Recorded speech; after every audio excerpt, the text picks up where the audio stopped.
Assalamualaikum warahmatullahi wabarakatuh. Suatu sore, keluarga Anderson menerima paket misterius dari seorang kerabat jauh, Bibi Margaret, yang tinggal di luar negeri.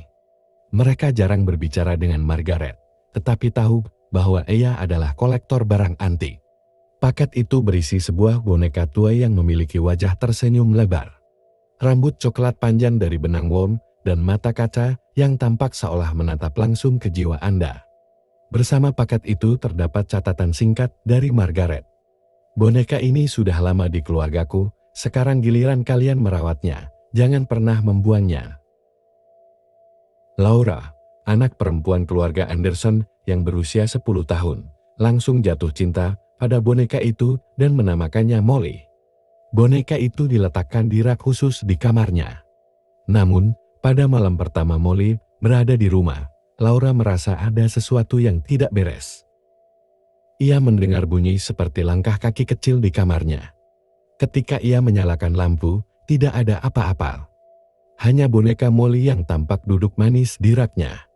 Laura mencoba berpikir positif, mungkin ia terlalu lelah. Keesokan harinya, Laura mendapati boneka Molly berada di meja belajar. Meskipun ia yakin meninggalkannya di rak sebelum tidur.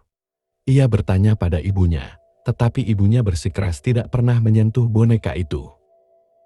Hal ini terus berulang selama beberapa malam. Boneka itu selalu berpindah tempat, terkadang bahkan berada di sudut kamar yang tidak masuk akal. Laura mulai merasa tidak nyaman, tetapi ia tetap menyimpan Molly karena takut melanggar pesan Bibi Margaret. Pada malam ketiga, Laura terbangun karena mendengar suara bisikan pelan. Suara itu seperti seorang anak kecil yang tertawa dan memanggil namanya, "Laura, ayo main," bisik suara itu. Ketika ia membuka mata, ia melihat Molly duduk di ujung tempat tidurnya. Padahal sebelumnya, ia yakin boneka itu ada di rak. Laura menjerit, dan kedua orang tuanya berlari masuk ke kamarnya. Mereka tidak menemukan apa-apa selain boneka Molly yang tampak biasa. Semakin lama, kehadiran Molly mulai mempengaruhi suasana rumah. Ayah Laura sering merasa gelisah tanpa alasan. Ibunya mulai mendengar suara-suara aneh di dapur saat malam hari. Seperti piring pekan atau pintu lemari yang terbuka sendiri. Laura sendiri merasa boneka itu semakin menyeramkan.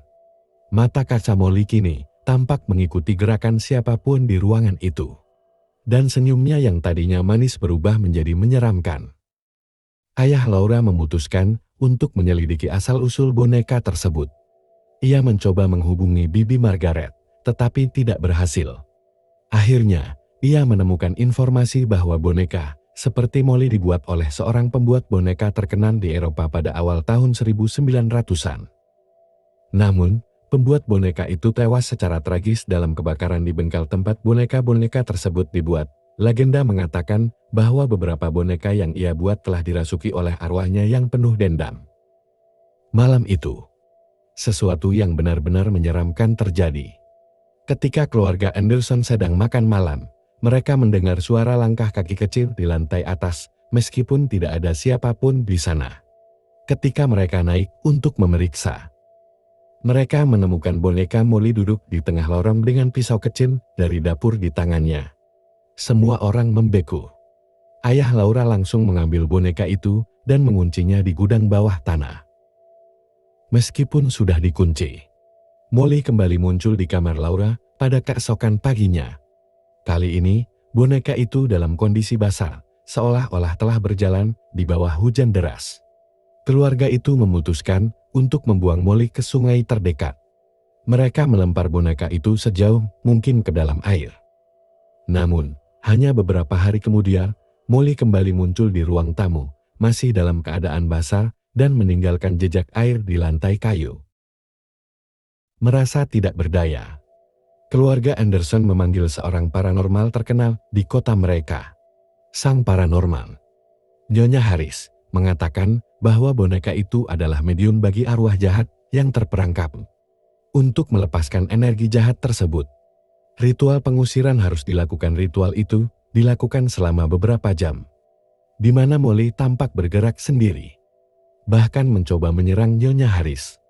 Akhirnya, energi boneka itu berhasil diredam dan keluarga Anderson diperintahkan untuk menghancurkannya. Boneka Molly akhirnya dibakar hingga menjadi abu. Keluarga Anderson merasa lega meskipun mereka masih trauma dengan apa yang telah terjadi. Namun, beberapa tahun kemudian, tetangga mereka menemukan boneka yang mirip Molly di loteng rumahnya. Lengkap dengan senyum menyeramkan dan mata kaca yang berkilau dalam gelap, apakah Molly benar-benar hancur atau kutukannya terus berlanjut? Demikian cerita misteri kali ini.